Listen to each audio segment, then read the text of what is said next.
بسم اللہ الرحمن الرحیم۔ السلام علیکم۔ آج ہم یوسف علیہ السلام کے بارے میں جانیں گے۔ یوسف علیہ السلام کا ذکر اللہ نے قرآن میں سورہ یوسف میں کیا، اور یہ اتنی بہترین سٹوری ہے کہ خود اللہ نے اس کی تعریف کری ہے۔ اگر آپ کو پروفٹ سیریز میں انٹرسٹ ہے تو پلیز میرے چینل کو سبسکرائب کر لیجئے۔ تو چلیے شروع کرتے ہیں with the real life story of Prophet یوسف علیہ السلام۔ قرآن میں سورہ یوسف میں اللہ نے یوسف علیہ السلام کا واقعہ بیان کیا ہے۔ یوسف علیہ السلام بچے تھے جب انہوں نے اپنے باپ یعقوب علیہ السلام سے ذکر کیا، ابا میں نے 11 ستاروں اور سورج چاند کو خواب میں دیکھا ہے کہ وہ سب مجھے سجدہ کر رہے ہیں۔ یعقوب علیہ السلام نے فرمایا کہ میرے بیٹے نے اس خواب کا ذکر اپنے بھائیوں سے نہ کرنا، ایسا نہ ہو کہ وہ تمہارے ساتھ کوئی فریب کرے۔ شیطان تو انسان کا کھلا دشمن ہے۔ یعقوب علیہ السلام کو علم ہو گیا تھا کہ اللہ تعالیٰ نے یوسف علیہ السلام کو نبوت اور سرداری بخشیں گے۔ وہ یہ بھی جانتے تھے کہ یوسف علیہ السلام کے بھائی ان سے حسد کرتے ہیں، اس لیے انہوں نے اس خواب کو پوشیدہ رکھنے کو کہا۔ یوسف علیہ السلام کے 11 بھائی تھے۔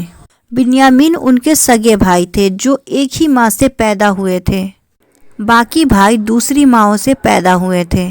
بنیامین یوسف علیہ السلام سے چھوٹے تھے اور وہ ان سے حسد نہیں کرتے تھے۔ باقی بھائی یوسف علیہ السلام سے کافی بڑے تھے اور وہ سب یوسف علیہ السلام سے جلتے تھے۔ یوسف علیہ السلام بہت چھوٹے تھے جب ان کی ماں کی وفات ہو گئی تھی، اس لیے یعقوب علیہ السلام بنا ماں کے چھوٹے بچے کو زیادہ شفقت دیتے تھے۔ یہ دیکھ کر باقی بھائی ان سے جلتے تھے۔ یعقوب علیہ السلام کو یوسف علیہ السلام اور بنیامین سے زیادہ محبت تھی۔ یوسف علیہ السلام کے بھائیوں نے آپس میں دریافت کیا، ہمارے باپ یوسف علیہ السلام اور اس کے بھائی سے زیادہ محبت کیوں کرتے ہیں، جبکہ ہم تو ایک طاقتور جماعت ہیں۔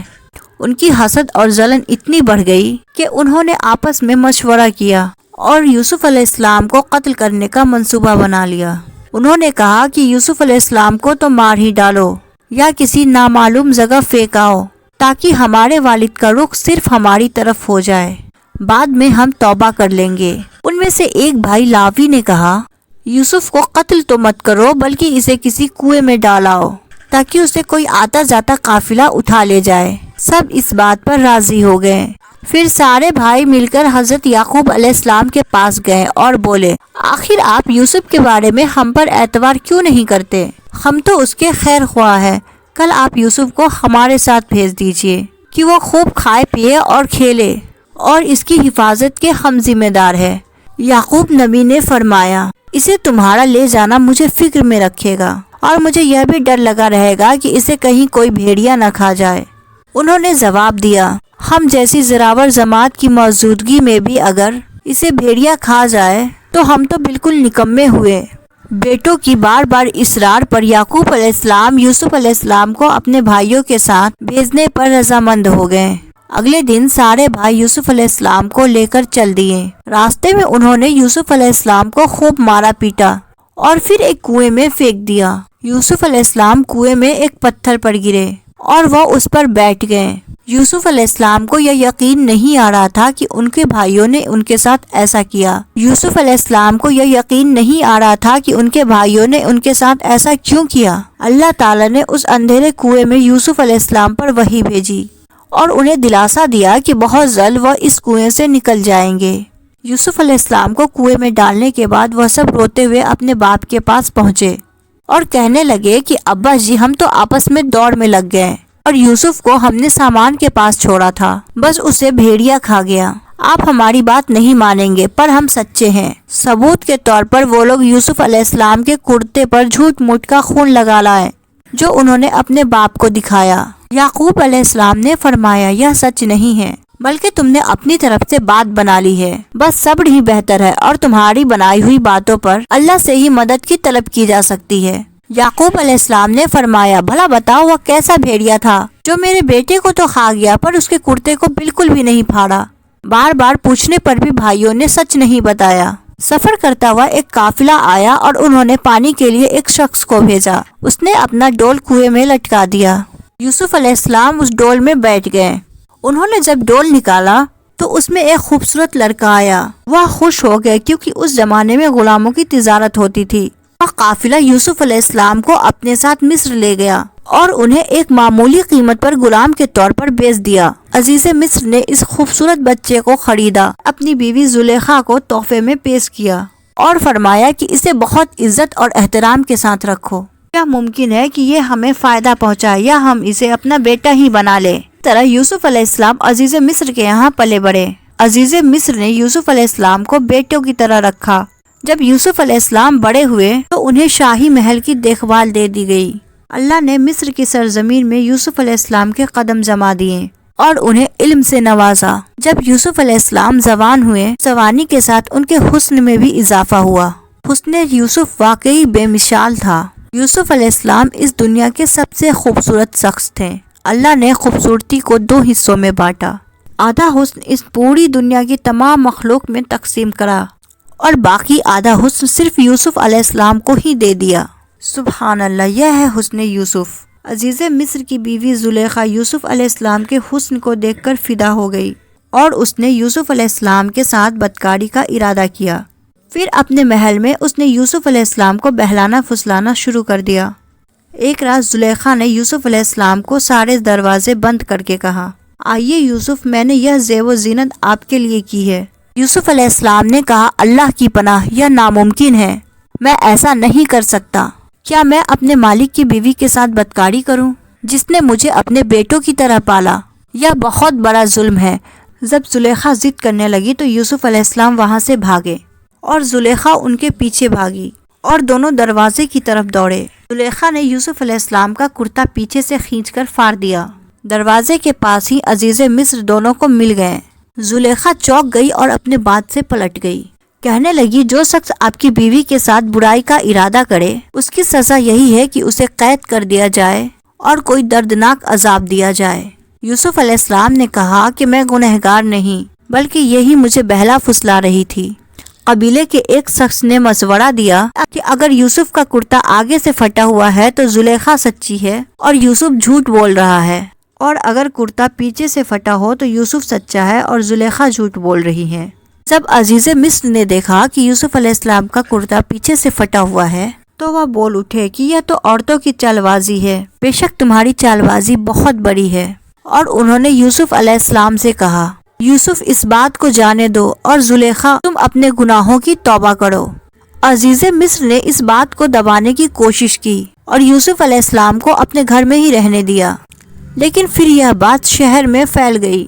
عورتیں طرح طرح کی باتیں کرنے لگی۔ لوگ زلیخا کو تانے دینے لگے کہ عزیز مصر کی بیوی اپنے جوان غلام کو بہلانے پھسلانے میں لگی رہتی ہے۔ جب زلیخا تک یہ بات پہنچی تو اس نے سب کے لیے ایک دعوت کا انتظام کیا اور سب عورتوں کو بلایا۔ سب کے سامنے پھل رکھے گئے اور سب کو ایک چھری دی گئی۔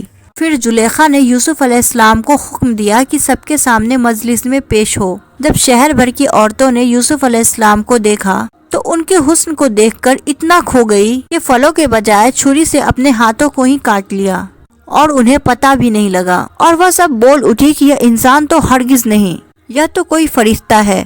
اس وقت زلیخا نے کہا، تو یہ ہے وہ جس کے لیے تم سب مجھے تانے دے رہے تھے۔ اس کے بعد شہر کی سارے امیر عورتیں یوسف علیہ السلام کی عاشق ہو گئی اور ہر ایک کی خواہش تھی کہ یوسف علیہ السلام ان سے محبت کرے۔ زلیخا نے ہر طریقہ اختیار کیا کہ کسی طرح یوسف علیہ السلام کے ساتھ بے حیائی کرے۔ یوسف علیہ السلام نے ان سب سے پریشان ہو کر اللہ سے دعا کی، اے میرے پروردگار، جس بات کی طرف یہ عورتیں مجھے بلا رہی ہے اس سے تو مجھے جیل خانہ پسند ہے، مجھے ان کے فریب سے دور کر دے۔ شہر بھر میں یہ بات پھیلتی چلی گئی۔ تب زلیخا اپنے شوہر کے پاس گئی اور کہا، اب کیا کیا جائے؟ معاملہ بہت پھیل گیا ہے، اس بات کو دبانے کے لیے کچھ کرنا چاہیے۔ عزیز مصر نے اپنی اور اپنی بیوی کی عزت بچانے کے لیے یوسف علیہ السلام کو قید خانے میں ڈلوانے کا فیصلہ کیا۔ پھر یوسف علیہ السلام پر بدکاری کا تہمت لگا کر انہیں قید خانے میں ڈلوا دیا گیا۔ قید خانے کے لوگ جان چکے تھے کہ یوسف علیہ السلام بہت نیک۔ اس جیل میں 2 لوگوں نے خواب دیکھے اور اس خواب کی تعبیر کے لیے وہ لوگ یوسف علیہ السلام کے پاس آئے۔ ان میں سے ایک نے کہا کہ میں نے اپنے آپ کو خواب میں شراب نکالتے ہوئے دیکھا ہے اور دوسرے نے کہا کہ میں نے اپنے آپ کو دیکھا ہے، میں اپنے سر پہ روٹیاں اٹھائے ہوئے ہوں جسے پرندے کھا رہے ہیں۔ ہم چاہتے ہیں کہ آپ ہمیں ان خوابوں کی تعبیر بتائیں۔ یوسف علیہ السلام نے سوچا کہ یہ دین کی دعوت دینے کا بہترین موقع ہے۔ انہوں نے سب کو ایک اللہ کی عبادت کرنے کی دعوت دی۔ پھر انہوں نے فرمایا کہ میں تمہیں یہ بھی بتا سکتا ہوں کہ آج تم سب کو قید خانے میں کون سا کھانا دیا جائے گا، اور یہ علم مجھے میرے رب نے دیا ہے۔ پھر جو کھانا یوسف علیہ السلام نے بتایا تھا وہی کھانا سب کو دیا گیا۔ سب حیرت زدہ تھے اور یوسف علیہ السلام پر ان کا یقین اور بڑھ گیا۔ پھر یوسف علیہ السلام نے ان کی خواب کی تعبیر بتائی۔ تم میں سے ایک تو اپنے بادشاہ کو شراب پلانے پر مقرر ہو جائے گا، لیکن دوسرے کو سولی پر چڑھا دیا جائے گا اور پرندے ان کے سر نوچ نوچ کر کھائیں گے۔ تعبیر سن کر ان میں سے ایک قیدی کہنے لگا کہ میں نے تو یہ خواب دیکھا ہی نہیں۔ اس پر یوسف علیہ السلام نے فرمایا، یہ اللہ کا فیصلہ ہے اور تبدیل نہیں ہو سکتا۔ اور ان میں سے جو دوسرا تھا اس سے یوسف علیہ السلام نے فرمایا کہ بادشاہ سے میرا ذکر ضرور کرنا۔ اللہ کو یہ بات بالکل پسند نہیں آئی کہ اللہ کے بجائے یوسف علیہ السلام نے بادشاہ سے سفارش لگوانا چاہی۔ یوسف علیہ السلام کو اپنی غلطی کا احساس ہوا۔ انہوں نے اللہ سے فوراً معافی مانگی۔ اللہ نے انہیں معاف کر دیا، پر قید خانے میں ان کی سزا کا وقت بڑھا دیا۔ پھر جیسا یوسف علیہ السلام نے تعبیر کیا تھا ویسا ہی ہوا۔ ان میں سے ایک کو سولی پر چڑھا دیا گیا اور دوسرا بادشاہ کو شراب پلانے پر مقرر کر دیا گیا، لیکن وہ بادشاہ سے یوسف علیہ السلام کا ذکر کرنا بھول گیا۔ اسی طرح یوسف علیہ السلام قید خانے میں 7 سال تک رہے۔ کسی کو یہ خبر بھی نہیں تھی کہ یوسف علیہ السلام قید خانے میں ہیں۔ کوئی ان کی سفارش لگانے والا یا قید خانے سے نکالنے والا نہیں تھا۔ ایک مدت بعد مصر کے بادشاہ نے ایک خواب دیکھا۔ بادشاہ نے کہا کہ میں نے خواب میں دیکھا ہے کہ 7 موٹی تازی فڑوا گائے ہے جن کو 7 دبلی پتلی لاغر گائے کھا رہی ہے، اور 7 بالیاں ہیں ہری ہری اور 7 بالکل خشک۔ یہ خواب بادشاہ کو لگاتار آتا تھا اور اس خواب نے بادشاہ کو پریشان کر دیا۔ بادشاہ نے سارے درباریوں اور بڑے بڑے پجاریوں کو بلوایا۔ میرے اس خواب کی تعبیر بتاؤ، اگر تم خواب کی تعبیر بتا سکو تو۔ شہر کی نامی گرامی پجاریوں نے خواب کی تعبیر کرنے کی کوشش کی، پر وہ کچھ بھی تعبیر نہ کر پائے اور بادشاہ کو یہ کہہ دیا کہ یہ تو پریشان کرنے والا معمولی سا خواب ہے۔ پھر بھی بادشاہ کو یہ خواب لگاتار آتے رہے۔ بادشاہ کو شراب پلانے والے قیدی کو یوسف علیہ السلام یاد آئے کہ وہ خوابوں کی تعبیر کرتے ہیں۔ اس نے بادشاہ کو یوسف علیہ السلام کے بارے میں بتایا اور قید خانے جانے کی اجازت مانگی۔ پھر وہ قید خانے گیا اور یوسف علیہ السلام سے مل کر بادشاہ کے خواب کا ذکر کیا۔ پھر یوسف علیہ السلام نے خواب کی تعبیر بتائی کہ اب جو 7 سال آئیں گے اس میں بہت بارش برسائی جائے گی اور فصل بہت اچھی ہوگی۔ تم 7 سال تک لگاتار گیہوں بویا کرنا اور فصل کاٹ کر اسے باریوں یعنی چھلکوں کے سمیت ہی رہنے دینا۔ اس کے بعد 7 سال نہایت سخت قحط کے آئیں گے، تب تم جمع کیا ہوا گیہوں استعمال کرنا۔ یوسف علیہ السلام نے صرف خواب کی تعبیر ہی نہیں بتائی بلکہ اس کا علاج بھی بتایا۔ جب یہ بات بادشاہ کو بتائی گئی تو اس نے یوسف علیہ السلام کو قید سے رہا کرنے کا حکم دیا۔ یوسف علیہ السلام نے انکار کر دیا کیونکہ وہ کسی احسان کے تحت رہا نہیں ہونا چاہتے تھے بلکہ اپنی بے گناہی ثابت کرنا چاہتے تھے۔ یوسف علیہ السلام نے فرمایا، اپنے بادشاہ سے پوچھو کہ ان عورتوں کی حقیقی واقعہ کیا ہے جنہوں نے اپنے ہاتھ کاٹ لیے تھے۔ اس شخص نے بادشاہ کو یوسف علیہ السلام کا جواب سنایا۔ بادشاہ بہت حیران ہوا کہ اگر کسی قیدی کو 7 سال قید میں رہنے کے بعد رہا ہونے کا موقع ملے تو کوئی کیوں منع کرے گا۔ بادشاہ نے ان ساری عورتوں کو اکٹھا کروایا اور ان سے اس واقعے کی صحیح حقیقت پوچھی۔ ان سب نے جواب دیا کہ ہم نے اپنے اپنے طور سے یوسف کو بہکانے کی کوشش کی، پر ہم نے اس میں کوئی برائی نہیں پائی۔ زلیخا نے بھی اپنے سچ کا اظہار کیا کہ اسی نے یوسف علیہ السلام کو بہکانے کی کوشش کی تھی۔ اس سے یوسف علیہ السلام کی بے گناہی ثابت ہوئی اور بادشاہ کی نظر میں یوسف علیہ السلام کی عزت اور بڑھ گئی۔ بادشاہ نے فرمایا کہ یوسف کو میرے پاس لاؤ، میں انہیں اپنے خاص کاموں کے لیے مقرر کر دوں۔ جب یوسف علیہ السلام بادشاہ کے پاس پہنچے تو بادشاہ نے کہا، آج سے آپ ہمارے یہاں بہت عزت دار اور اماندار ہے۔ تب یوسف علیہ السلام نے فرمایا، آپ مجھے ملک کے خزانوں پر مقرر کر دیجئے، میں حفاظت کرنے والا اور باخبر ہوں۔ بادشاہ نے یوسف علیہ السلام کو ملک کا مکمل اختیار دے دیا، اور ایک وقت ایسا آیا کہ بادشاہ کو یوسف علیہ السلام سے زیادہ بھروسے مند اور عزیز اور کوئی نہ تھا۔ اس طرح ملک کے تمام معاملات یوسف علیہ السلام کے اختیار میں آ گئے اور خیر و برکت کے ساتھ سال شروع ہو گئے۔ یوسف علیہ السلام نے ان 7 سال خوب فصل اگانے کا حکم دیا اور ایک خاص طریقے اور ذخیرے کو چھلکے سمیت محفوظ کروا دیا۔ پھر قحط کے 7 سال شروع ہوئے۔ اس قحط مصر کو بلکہ فلسطین وغیرہ کے علاقوں کو بھی اپنے لپیٹ میں لے لیا۔ اب کیونکہ مصر بہت خوشحال تھا اور یوسف علیہ السلام نے 7 سال گیہوں بچا کر رکھا تھا، اس لیے لوگ مصر آنے لگے۔ فلسطین میں بھی قحط کی وجہ سے فصل ہونا بند ہو گئی۔ یعقوب علیہ السلام اور ان کے بیٹوں تک بھی قحط کے اثرات پہنچ گئے کہ علاقوں میں بھی نہ فصل ہوتی تھی نہ غلہ ملتا تھا، اور کہیں ملتا بھی تھا تو بہت مہنگا۔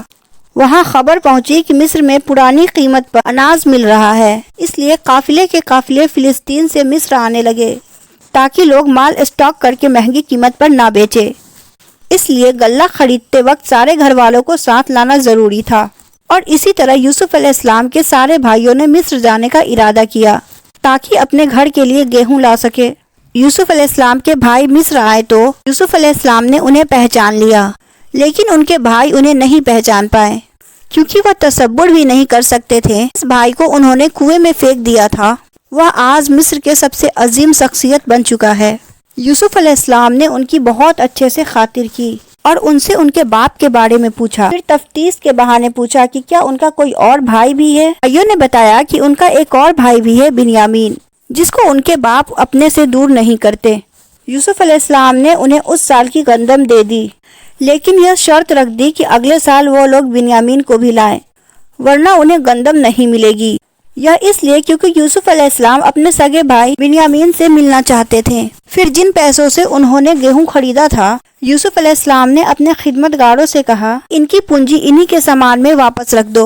یہ اس لیے کیونکہ یوسف علیہ السلام چاہتے تھے وہ اگلے سال ضرور آئے، اور ممکن ہے کہ ان کے پاس دوبارہ آنے کے لیے رقم نہ ہو اور وہ گندم خریدنے نہ آئیں۔ گھر پہنچنے پر بھائیوں نے یعقوب علیہ السلام سے کہا کہ آئندہ ہمیں گیہوں تبھی ملے گا جب بنیامین کو ہم اپنے ساتھ لے کر جائیں گے۔ یعقوب علیہ السلام نے ان کی بات ماننے سے انکار کر دیا۔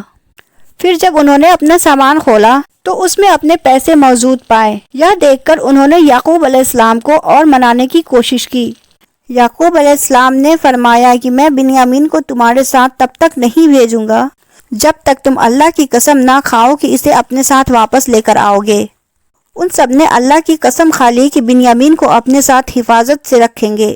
اگلے سال جب پھر سے مصر جانے کا وقت آیا تو یعقوب علیہ السلام نے اپنے بیٹے کو نصیحت دی کہ اے بچوں، تم سب ایک دروازے سے مت جانا بلکہ الگ الگ دروازے سے داخل ہونا۔ مطلب یہ تھا کہ تم سب 11 نوجوان بھائی ہو، تمہیں ایک ساتھ دیکھ کر کوئی حسد نہ کر بیٹھے اور تمہیں نظر نہ لگ جائے، نظر کا لگ جانا برحق ہے۔ سب بھائی مصر پہنچے تو یوسف علیہ السلام نے ان کی پھر سے خدمت کی اور بنیامین کو اکیلے میں بلا کر انہیں گلے لگایا اور انہیں بتایا کہ وہ ان کے بڑے بھائی یوسف ہے۔ یوسف علیہ السلام نے اپنے بھائی کو اپنے پاس روکنے کے لیے ایک ترکیب لگائی۔ انہوں نے اپنے بھائی کے سامان میں پانی پینے کا پیالہ رکھ دیا۔ پھر سب جانے لگے تو مصر کے رکھوالوں نے انہیں روکا اور ان کی تلاشی لی، یہ کہہ کے کہ شاہی پیالہ گم ہو گیا ہے۔ بھائیوں نے بولا کہ اللہ کی قسم ہم چور نہیں ہیں۔ انہوں نے کہا اچھا، چور کی کیا سزا ہے اگر تم جھوٹے ہو؟ بھائیوں نے جواب دیا کہ اس کی سزا یہی ہے کہ جس کا سامان چرایا گیا ہو، چور اس کا غلام ہو جاتا ہے۔ یوسف علیہ السلام نے ان کے سامان کی تلاشی کروائی اور بنیامین کے سامان میں شاہی پیالہ ملا۔ بھائیوں نے فوراً کہا کہ اگر اس نے چوری کی ہے تو کوئی تعجب کی بات نہیں، اس کا بھائی یوسف بھی پہلے چوری کر چکا ہے۔ یوسف علیہ السلام نے اس بات کو دل میں ہی رکھ لیا اور صرف یہ کہا کہ آپ لوگ بہت برے ہو اور جو کچھ آپ بیان کرتے ہو اس کا اللہ ہی گواہ ہے۔ اب سارے بھائی یوسف علیہ السلام کی منتیں کرنے لگے اور کہنے لگے کہ اے عزیز مصر، اس کے باپ بہت ضعیف عمر کے بوڑھے شخص ہے، آپ اس کی جگہ ہم میں سے کسی کو رکھ لیجئے۔ یوسف علیہ السلام نے فرمایا کہ گنہگار کے سوا ہم کسی اور کو گرفتار نہیں کر سکتے، یہ ناانصافی ہوگی۔ وہ سب بھائی بہت پریشان ہو گئے اور آپس میں مشورہ کرنے لگے کہ ہم بنیامین کو چھوڑ کر کیسے واپس جائیں؟ ہم نے تو اپنے باپ کو قسم دی ہے۔ ان میں سے ایک بھائی لاوی نے بولا کہ پہلے بھی ہم اپنے باپ کو یوسف کے متعلق تکلیف دے چکے ہیں، مجھ میں ہمت نہیں کہ اس بار بھی ان کا سامنا کروں، اس لیے میں یہاں سے نہیں جاؤں گا، تم سب واپس چلے جاؤ۔ جب سارے بھائی فلسطین واپس پہنچے تو بنیامین کے واپس نہ آنے پر یعقوب علیہ السلام بہت رنجیدہ ہو گئے۔ یوسف علیہ السلام کو وہ پہلے ہی کھو چکے تھے، اب ایک اور بیٹے بنیامین کی جدائی ان سے برداشت نہیں ہوئی۔ بھائیوں نے انہیں سارا واقعہ بتایا تو یعقوب علیہ السلام نے فرمایا، تم نے اپنی طرف سے کوئی بات بنا لی ہے، جس طرح پہلے کیا تھا، بس اب صبر ہی بہتر ہے۔ بے شک اللہ علم اور حکمت والا ہے۔ یعقوب علیہ السلام یوسف علیہ السلام کی جدائی میں 40 سال روتے رہے۔ وہ بنیامین میں یوسف علیہ السلام کی جھلک دیکھ کر اپنے آپ کو دلاسا دیتے تھے، پر جب بنیامین بھی ان سے چھین گیا تو یہ ان کے سب سے بڑے صبر کا امتحان تھا۔ یوسف علیہ السلام کی یاد میں رو رو کر ان کی آنکھیں ویسے ہی کمزور ہو گئی تھی، لیکن اس صدمے کی وجہ سے وہ اتنا روئے کہ ان کی بینائی چلی گئی اور ان کی آنکھیں سفید ہو گئیں۔ بنیامین کے نہ آنے پر انہوں نے بولا، ہائے یوسف! یہ سن کر سارے بھائی چڑ گئے اور بولے، آپ ہمیشہ یوسف کو ہی یاد کرتے رہیں گے، یہاں تک کہ آپ جان ہی دے دیں گے۔ اس پر یعقوب علیہ السلام نے فرمایا، میں تو اپنے غم اور تکلیف کا اظہار اللہ ہی سے کرتا ہوں، اور اللہ ہی کی طرف سے وہ باتیں جانتا ہوں جو تم نہیں جانتے۔ یعقوب علیہ السلام نے فرمایا، اے بچوں تم مصر جاؤ اور عزیز مصر سے بات کرو، اے بچوں تم مصر جاؤ اور عزیز مصر سے بات کرو، اور اللہ کی رحمت سے نا امید مت ہونا۔ وہ سب پھر مصر پہنچے اور یوسف علیہ السلام سے مل کر کہنے لگے، اے عزیز مصر، ہمیں اور ہمارے خاندان کو دکھ پہنچا ہے، ہمارے باپ بہت بوڑھے ہیں، آپ ان کی ضعیف عمر پر رحم کیجیے اور بنیامین کو ہمارے ساتھ واپس بھیج دیجیے۔ یوسف علیہ السلام نے ان سے پوچھا، جانتے بھی ہو کہ تم نے یوسف کے ساتھ کیا کیا تھا؟ بھائیوں نے حیران ہو کر پوچھا، کیا واقعی آپ یوسف ہیں؟ انہوں نے جواب دیا، ہاں میں یوسف ہوں، اور یہ میرا بھائی بنیامین ہے۔ اللہ نے ہم پر نہایت رحم کیا، اور جو بھی صبر کرے تو اللہ کسی نیک شخص کا اجر ضائع نہیں کرتا۔ وہ سب شرمندہ ہو گئے اور بولے، بے شک اللہ نے تمہیں ہم پر بہتری دی ہے، اور یہ بھی بالکل سچ ہے کہ ہم خطا کار تھے۔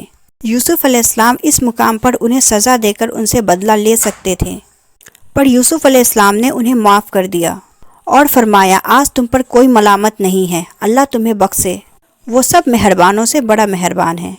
میرا یہ کرتا لے جاؤ اور اسے میرے والد کے چہرے پر ڈال دو، تاکہ وہ دیکھنے لگے، اور اپنے خاندان کو میرے پاس لے آؤ۔ پھر سارے بھائی یوسف علیہ السلام کا کرتا لے کر فلسطین کی طرف چل دیے۔